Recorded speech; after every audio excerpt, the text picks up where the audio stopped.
Kita awali berita pertama pemirsa. Akibat kemarau dan keringnya air di anak sungai Pemulutan membuat warga desa Simpang Pelabuhan menggunakan air keruh dan kuning di aliran anak sungai.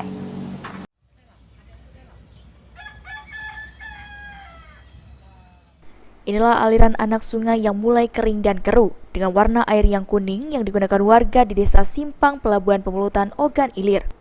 Sebagian warga yang masih menggunakan air sungai untuk kegiatan sehari-hari seperti mandi, cuci kaki atau MCK.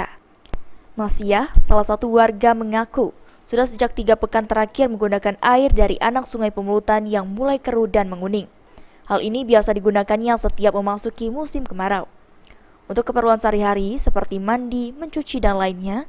Sedangkan untuk minum sehari-hari, dirinya membeli air galon dengan harga Rp5.000 sampai Rp6.000 per galon dan dibutuhkan 4-5 galon dalam seharinya. Hal ini telah biasa dilakukannya setiap tahun saat memasuki musim kemarau.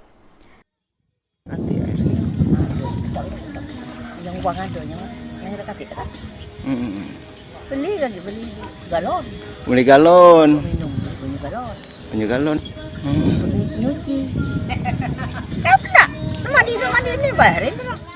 Ahmad Romawi, PAL TV.